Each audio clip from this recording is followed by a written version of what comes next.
جس نوجوان سے کوئی غلطی ہو گئی ہو وہ دل چھوٹا نہ کرے، وہ ہرگز مایوس نہ ہو، وہ جان لے کہ وہ گناہ کرتے کرتے تھک سکتا ہے مگر اس کا رب معاف کرتے کرتے کبھی نہیں تھکے گا، کبھی نہیں تھکے گا۔ مت مایوس ہو میرے عزیزو، یہ شیطان ہے جو تمہیں مایوس کرنا چاہتا ہے۔ اگر پھر گناہ ہو جائے معافی مانگنے کے بعد پھر معافی مانگ لینا، اور پھر ہو جائے اور پھر معافی مانگ لینا، اور پھر ہو جائے اور پھر معافی مانگ لینا۔ واہ رے رب، جب بار بار گناہ کر کے بندہ مانگتا ہے تو بعض فرشتے بھی کہنے کے رکھتے ہیں کہ اللہ تعالیٰ یہ تو بار بار گناہ کر کے معافی مانگ رہا ہے۔ تو جانتے ہو اللہ میاں جواب کہہ دیتے ہیں، اللہ کہتے ہیں کہ اتنا تو ہے کہ وہ اس کو یہ تو پتا ہے کہ اس کا ایک رب ہے جو معاف کر دے گا۔ اللہ اکبر،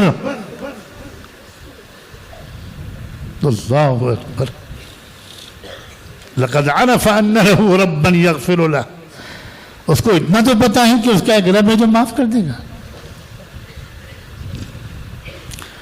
اس کریم رب نے تو یہاں تک کہہ دیا، سن میرے بندے، سن میری بندی، اپنے گناہوں سے بہت پریشان ہے، سن، زمین سے آسمان تک کی فضا اگر تیرے گناہوں سے بھر گئی، پوری فضا بھر گئی، اور تب بھی اگر ایک بار تو مجھ سے کہہ دے گا معاف کر دے، میں تیرے آنسو آنکھ سے نکل کر گال پر جانے سے پہلے معاف کر دوں گا۔ کیا کریم رب ہے اور کیا پیارے رسول ہیں، اللہ اکبر۔ قیامت کے دن ایک بندے کو بلائے گا اللہ تعالیٰ، اس کے بارے میں پہلے فیصلہ ہوگا اس کو جنت میں بھیج دو۔ وہ آدمی حیرت سے کہے گا کہ میں اور جنت، میں بہت گنہگار، اس کو یقین ہی نہیں آئے گا۔ فرشتے کہیں گے کہ بھئی ہم کو حکم ہے آپ کو جنت میں پہنچائیں۔ وہ بیچارہ اصرار کرے گا کہ بھئی مجھے شک ہے،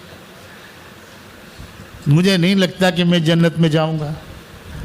فرشتے اللہ سے عرض کریں گے، اللہ تعالیٰ کہیں گے اس بندے کو میرے پاس لے کے آؤ۔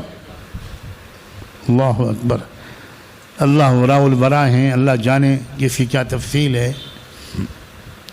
اور اللہ تعالیٰ کہیں گے کہ پردے کھینچ دو میری طرف، چاروں طرف۔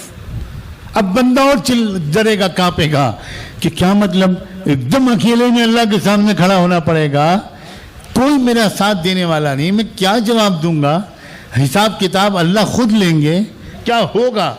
جب پردے سب کھنچ جائیں گے تو اللہ تعالیٰ بندے سے پوچھے گا، بندے تجھے کیوں شک ہو رہا ہے کہ میں نے تجھے معاف کر دیا؟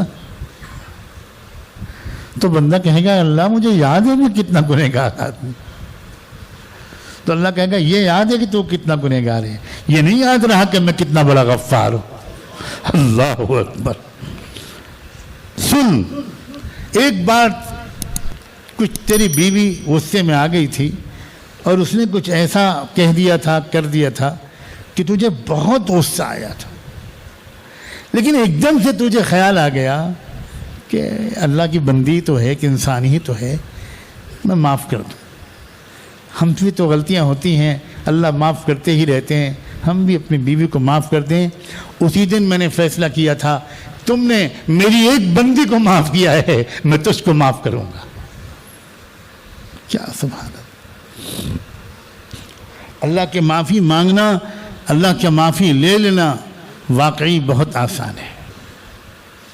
کسی بندے کو خوش کر دو، کسی بندی کا دل خوش کر دو، ماں کا دل خوش کر دو، باپ کا دل خوش کر دو، اپنی ماں سے معافی مانگ لو۔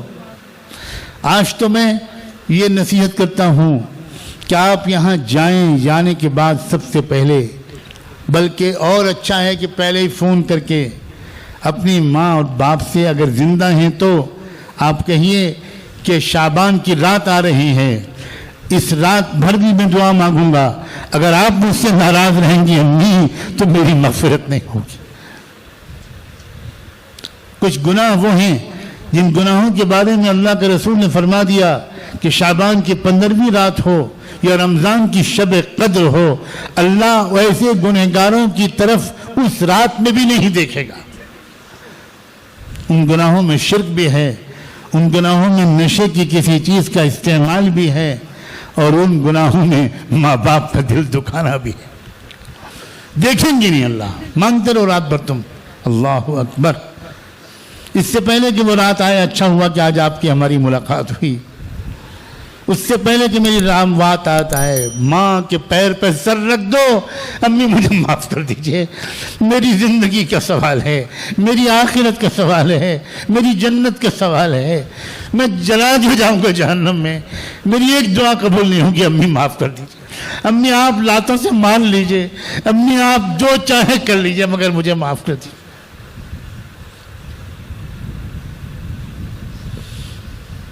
کہاں ہے وہ نیک سعادت مند اولاد جو ماں جیسے ہی لیٹے اور پہنچ جائے بیٹی فوراً ماں کہے بیٹے بیٹے تم اپنے پڑھو, تم کو امتحان کی تیاری کرنی ہے. بیٹی کہے امی کیسی بات کر رہی ہیں آپ, میں آپ کے سر میں تیل لگاؤں گی, جب تک آپ کو اچھی سی نیند نہیں آ جائے گی میں جاؤں گی نہیں. ہائے ہائے, کہاں ہیں وہ اولادیں جو اپنی ماں کو محبت سے دیکھیں؟ کہاں ہیں؟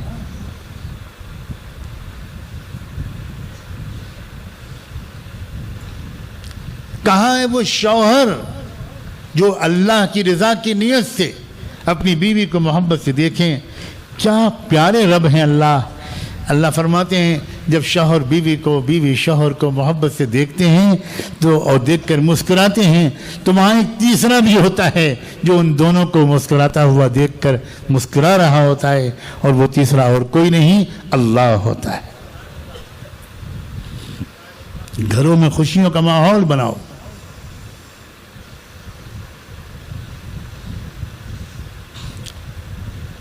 شعبان کی رات تنہائی کی عبادت کی رات ہے.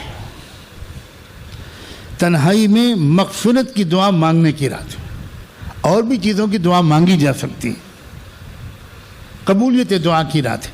لیکن حضور صلی اللہ علیہ وسلم نے اس پوری رات میں سب سے زیادہ اپنی مغفرت کی دعا مانگی. عجیب کیفیت میں گزری ہے وہ رات.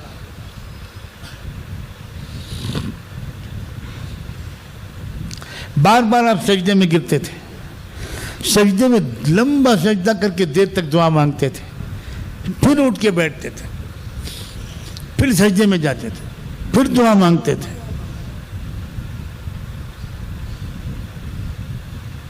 اور عجیب الفاظ ہیں ان دعاؤں کے. وَعَفِّرُ وَجْهِي لِلتُّرَابِ لِسَيِّدِي. اللہ اکبر, میں اپنا چہرہ مٹی میں رگڑ رہا ہوں اپنے مالک کے سامنے.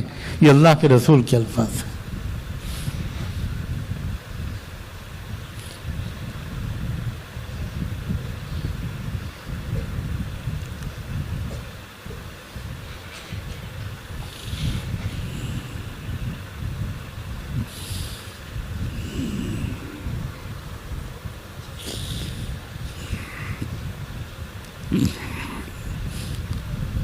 شعبان سے شعبان تک جن لوگوں کا انتقال ہونے والا ہے, پتہ نہیں ہم میں سے کون کون اس میں ہے, اس کی پوری فائل دنیا کے نظام کے چلانے والے فرشتوں کے حوالے اس رات میں کر دی جاتی.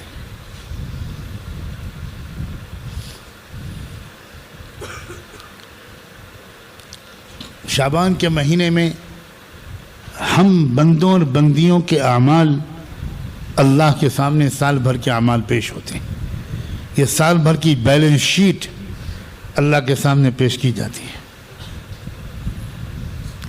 جب حضور سے کسی نے پوچھا کہ آپ شعبان اتنی کثرت سے روزے کیوں رکھتے ہیں, تو آپ نے فرمایا کہ شعبان کے مہینے میں بندوں کے اعمال, سال بھر کے اعمال اللہ کے سامنے پیش ہوتے ہیں. میں چاہتا ہوں میرا اعمال نامہ جب پیش ہو تو میرا روزہ ہو.